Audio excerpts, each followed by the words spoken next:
नमस्कार दोस्तों। एक बार फिर स्वागत है आपका। दोस्तों, पुरुष हो या महिला, चाहे मर जाना, लेकिन सुबह का खाना देरी से कभी भी नहीं बनाना चाहिए। दोस्तों, सुनने में आपको भले ही बुरा लग रहा होगा, परंतु सच्चाई जानकर आपके रोंगटे खड़े हो जाएंगे।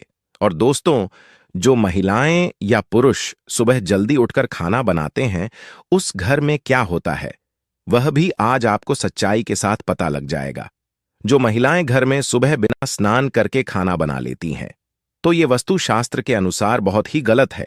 दोस्तों, आजकल की मॉडर्न युग में महिलाएं रसोई घर में खाना बनाती रहती हैं और पति अपना प्यार या प्रेम या यौन संबंध बनाने के लिए रसोई घर में घुसा चला आता है। तो दोस्तों, आपको बता दें कि यदि आप भी ऐसी हरकत रसोई में करते हो अपनी पत्नी के साथ, तो आप आज ये वीडियो अंत तक जरूर देखिए, वरना जिंदगी भर शारीरिक संबंध नहीं बना पाओगे। दोस्तों, संबंध बनाना या शारीरिक संबंध बनाना कोई गलत बात नहीं है, परंतु दोस्तों, वास्तुशास्त्र के अनुसार किसी भी काम को करने के लिए एक सही समय निर्धारित किया गया। आप में से अगर कोई भी व्यक्ति इस वीडियो को गलती से भी अधूरा छोड़ देता है, तो दोस्तों, आपको सुनने में बुरा लग सकता है, परंतु उस घर को बर्बाद होने से कोई नहीं रोक सकता है। और ये बात आपको ये वीडियो देखकर पता लग जाएगा कि यह कितना महत्वपूर्ण है आपके लिए जानना। हो सके तो आज यह वीडियो पूरा देख लेना और अपने घर को बर्बाद होने से बचा लेना। दोस्तों, ये सारी बातें हम आपको एक कथा के माध्यम से बताने जा रहे हैं, तो आपसे हाथ जोड़कर विनती है कि आप इस कथा को पूरा जरूर सुने, इसे बीच में छोड़कर जाने की गलती न करें। दोस्तों, स्त्री घर की लक्ष्मी मानी जाती है। शास्त्रों के अनुसार स्त्री को धन का दूसरा रूप माना जाता है, क्योंकि जिस घर की महिला सदैव प्रसन्न रहती है, उस घर में मां लक्ष्मी का वास होता है। दोस्तों, इतिहास गवाह है कि एक स्त्री ही घर को चाहे तो पूरी तरह से बर्बाद कर सकती है और चाहे तो घर को आबाद कर सकती है। दोस्तों, एक बार माता पार्वती भगवान शिव से जिज्ञासावश पूछती है कि हे देव, जब मैं पृथ्वी लोक का भ्रमण कर रही थी, तो मैंने देखा कि एक व्यक्ति जो बहुत ही आलसी है और वह दिन भर चारपाई पर बैठा रहता और कोई काम भी नहीं करता है, फिर भी उसके घर में कभी धन की कमी नहीं होती। उसके घर में हमेशा सुख समृद्धि बनी रहती है। तो आप मुझे यह बताने की कृपा करें कि उसकी पत्नी ऐसा कौन सा कार्य करती है कि उसके घर में कभी धन की कमी नहीं होती। तो भगवान भोलेनाथ कहते हैं कि देवी, आपने उचित ही प्रसन्न किया है, पर इसे समझने के लिए आपको एक कथा सुनना पड़ेगा जो मनुष्य जीवन के लिए कलायनकारी है। और जो भी व्यक्ति इस कथा को पूरा सुन लेता है, तो उसके घर में कभी दरिद्रता नहीं आता और सदैव उसके घर में धन का आगमन बना रहता है। दोस्तों, फिर भगवान भोलेनाथ कथा सुनाना शुरू करते हैं और कहते हैं, एक बार की बात है, किसी नगर में एक रामलाल नाम का आलसी आदमी रहता था। वह इतना आलसी था कि चारपाई पर जिस तरह करवट लेता, उसी तरफ पूरे दिन रह जाता। दोस्तों, करवट बदलने में भी उसे परेशानी नजर आती थी। इसकी पत्नी बेचारी जब किसी काम के लिए कहती, तभी वह करवट बदलता और फिर पड़ा रहता। दोस्तों, उसकी आदतों को देखते हुए उसकी पत्नी कहती कि ये कभी कुछ नहीं करेगा। एक दिन पत्नी ने बड़े प्रेम से उसे बोली, मैं जानती हूं कि तुम्हें चारपाई से उठने में कष्ट होता है, किंतु इस तरह एक ही करवट लेते रहने से भी आदमी नकारा हो जाता है। अगर आप चारपाई से नहीं उतरना चाहते हैं, तो चारपाई पर बैठे बैठे ही कुछ करते रहो। तब रामलाल सोचने लगा, ऐसा कौन सा काम है जिसे खटिया पर बैठे बैठे ही किया जा सकता है। कुछ देर बाद उसकी समझ में एक बात आई और खुश होकर वह पत्नी से बोला, अरे सुनती हूं, मैं बैठे बिठाए काम ढूंढ लिया है, अब चिंता करने की जरूरत नहीं है। पत्नी प्रसन्न हुई। अब कुछ तो घर का काम होगा। उसने सब्जी की टोकरी में चाकू रखा और उसके आगे रखती हुई बोली, अब बैठे बैठे सब्जी काट डालो। दोस्तों, किंतु उस आलसी के मन में कुछ और ही चल रहा था। थोड़ी देर बाद पत्नी जब सब्जी लेने पहुंची, तो पाया कि पतिदेव चारपाई पर बैठे हुए मच्छर गिन रहे हैं। पत्नी ने देखा उनके बिस्तर पर बहुत सारे मच्छर मरे पड़े हैं। उस आलसी व्यक्ति को अब यही धुन सवार हो गई। उसे जहां मच्छर दिखता, वही फट से हाथ मार देता। कई बार तो अपनी ही गर्दन पर इतनी जोर से हाथ जमाया कि उसकी गर्दन टेढ़ी हो गई। मच्छर मारने के चक्कर में उसने घर के बर्तन तोड़ डाले। उसने प्रतिज्ञा कर ली कि कम से कम 1000 मच्छर मारकर ही दम लेगा।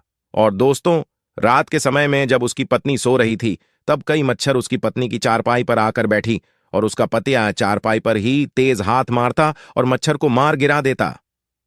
दोस्तों, उसके दिमाग में एक बात यह आ गई कि जहां भी मच्छर दिखे वहां पर हाथ मार दो।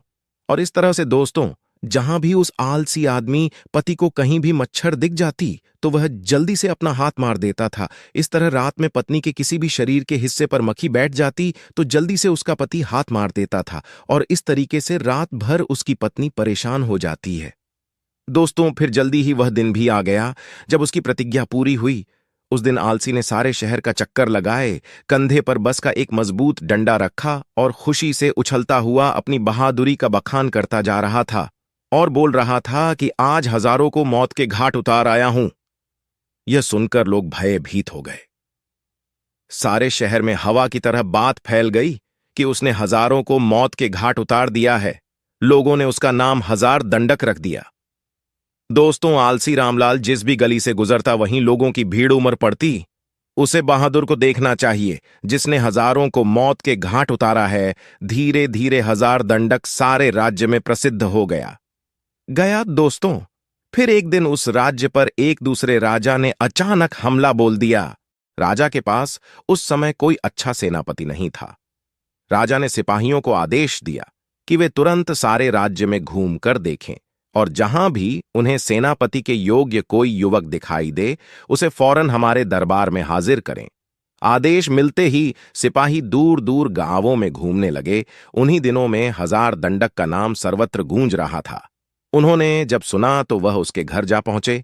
रामलाल घर के अंदर एक अंधेरे कोने में दुबक कर बैठ गया।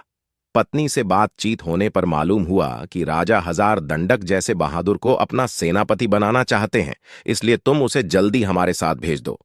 पत्नी को लगा जैसे वह कोई सपना देख रही है। अपने पति की असलियत को वह जानती थी। सोचने लगी, काश ऐसा हो सकता किसी तरह राजा के दूत इन्हें अपने साथ राज दरबार ले जाते।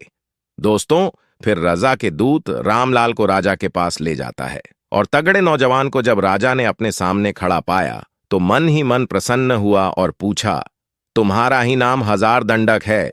आलसी बोला, जी हुजूर, मुझे ही कहते हैं। राजा बोला, तुम्हारी बहादुरी के चर्चे हमने सुनी हैं। हम चाहते हैं कि शत्रु के साथ हो रहे युद्ध में तुम हमारी सेवा का संचालन करो। दोस्तों, हजार दंडक यानी रामलाल ने राजा की आज्ञा को स्वीकार किया और इस बात की सूचना देने के लिए घोड़े पर सवार हो पत्नी के पास पहुंचा।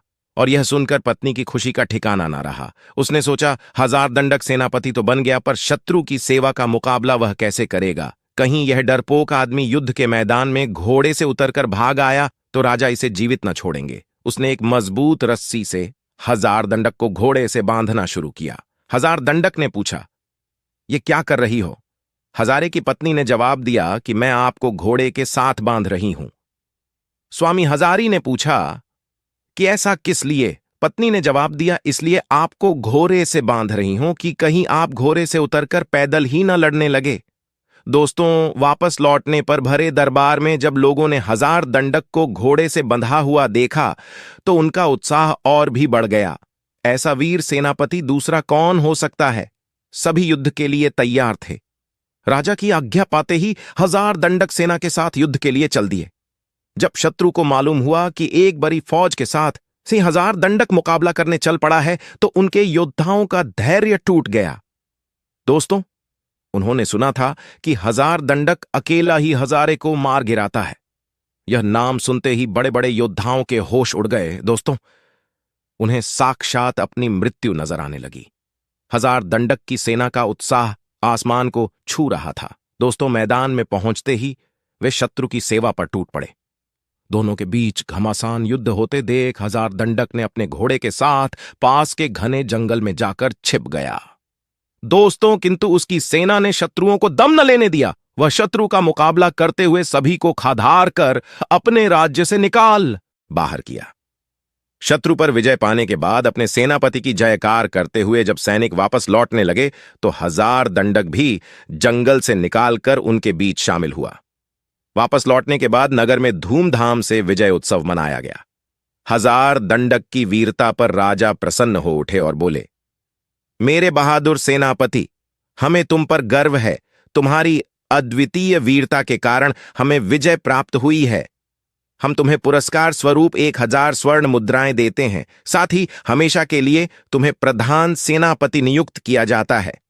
घोषणा सुनकर हजारदंडक बहुत प्रसन्न हुआ और मन ही मन अपने भाग्य को सराहने लगा। उसके बाद राजा ने पूछा कि बहादुर सेनापति हजारदंडक जी, आप हमें यह बताइए कि आप इतना बहादुर वाला काम इतनी आसानी से कैसे कर ली। तब हजारदंडक ने बड़े ही गर्व के साथ जवाब देते हुए बोला कि है राजन, यह जो कुछ भी हुआ है मेरी बहादुर पत्नी की वजह से हुआ है। इसमें एक बहुत ही गुप्त राज छिपा हुआ है, जिसे मैं आपको अकेले में राजमहल से बाहर अपने घर जाने के बाद ही बताना चाहूंगा। राजा ने कहा, ठीक है, मैं तुम्हारे साथ राजमहल से बाहर तुम्हारे घर जाने के लिए तैयार हूं। तब राजा और सेनापति दोनों एक साथ राजमहल से सेनापति के घर गए। जब वह घर पहुंचे तो उन्होंने देखा कि सेनापति हजारदंडक की पत्नी अपने घर में बैठी बड़ी बेसब्री से अपने पति की इंतजार कर रही थी। जैसे ही हजारदंडक की पत्नी ने सुबह सुबह अपने पति और राजा साहब को अपने घर पर आते देखा, वह तुरंत उठी और राजा साहब के सम्मान के लिए उपयुक्त व्यवस्था करने में जुट गई। फिर राजा का बड़े ही सम्मान के साथ स्वागत सत्कार किया और वह खाना तो बना ही चुकी थी। अभी उसने राजा साहब को खाने के लिए भी चौकी सजा दी और राजा साहब को अच्छे से सुबह सुबह ही खाना खिला दिया। तब फिर हजारदंडक बोला, अब तो आपने देखा ही होगा और समझ भी गए होंगे कि मेरी जीत का असली राज क्या है। मतलब ये है कि महाराज, जैसा कि हम सभी को पता है कि जिस घर की महिला सुबह प्रातःकाल ब्रह्म मुहूर्त में उठ जाती है, उसके घर में कभी भी लक्ष्मी की कमी नहीं होती है और उसके यहाँ लक्ष्मी का वास होता है। और वही जिस घर में कोई महिला सुबह सुबह जल्दी खाना बनाती है, उस घर की तरक्की इस तरह से होती है जैसे कि यदि सुबह जल्दी खाना बनेगा तो घर के बच्चे जल्दी से स्कूल के लिए भी चले जाएंगे। और यदि कोई व्यक्ति कहीं ऑफिस में काम करता है या फिर किसी को कोई जरूरी काम है, तो वह घर से कभी भी खाली पेट नहीं जाएगा। वह कहीं भी खाना खाने के बाद जा सकता है और अपना पूरा काम पूरी लगन और मन से कर सकता है। तो सुबह सुबह जो भी स्त्री जल्दी खाना बना लेती है, उसके घर में तरक्की होना बिल्कुल तय है। हजारदंडक ने फिर राजा साहब से जो भी उसके जीवन में अपनी पत्नी के प्रति सहायता की बातें जितनी भी थीं और वह युद्ध में किस प्रकार से जीता था, ये सब राजा साहब को पूरी सच्चाई राजा साहब को बता देते हैं। राजा ये सब जानने के बाद कहते हैं, आपने बिल्कुल सही कहा। जिस घर की महिला सुबह जल्दी ब्रह्म मुहूर्त में उठकर के जल्दी खाना बना लेगी, उस घर की तरक्की तो बिल्कुल तय है। उसके बाद राजा साहब ने हजारदंडक की पत्नी को ढेर सारी अशर्फियां और जवाहर से सम्मानित किया। तो दोस्तों, आपको यह अच्छी तरह से समझ में आ गया होगा कि किसी भी घर की तरक्की के लिए महिला का योगदान सर्वोपरि होता है। तो दोस्तों, आपको यह कथा पसंद आया हो तो कमेंट में हर हर महादेव जरूर लिखें।